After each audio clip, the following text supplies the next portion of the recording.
مخکې تر دې چې د 2025 کال وروستی انځور په خپله سوشل میډیا باندې خپور کړئ او یا هم ورسره ولیکئ چې دا هم د 2026 کال د لومړۍ ورځې لومړی انځور در سره وزغمئ. همدا اوس 4 ګوتې د سپین کاغذ ټوټه راواخلئ او په هغې باندې دغه 4 پوښتنې حتما له خپل ځان څخه دغه 4 هغه جادویي پوښتنې دي چې زه د وروستیو څو کالونو کې له خپل ځان څخه کوم او بیا یې په پوره ایماندارۍ ورته ځواب ورکوم.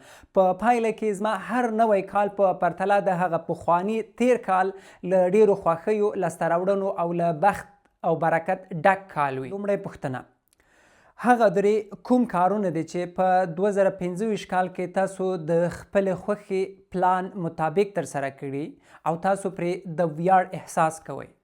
دوهمه پوښتنه: هغه درې کوم کارونه دي چې په روان کال کې زه پرې پښیمانه یم چې باید ما نوی ترسره کړي او نه غواړئ په راتلونکي کال یعنې په 2026 کې ترسره کړي؟ دریمه پوښتنه: درې هغه کارونه او کړنې یا هم عادتونه ولیکئ چې نسبت 2024 کال ته تاسو په 2025 کال کې په ښه شان ترسره کړي او غواړئ دغسې مثبت بدلون په 2026 کال کې هم ولرئ.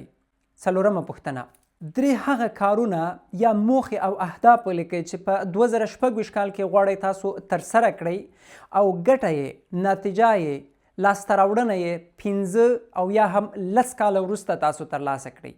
دا به هغه اوږدمهاله موخې وي چې ستاسو راتلونکی او راتلونکی ژوند به سموي. باور وکړئ دا هغه برکتي پوښتنې دي چې ستاسو راتلونکی کال به له بخت او برکته ډک کړي. ستاسو لاسته راوړنې به یو پر دوه شي.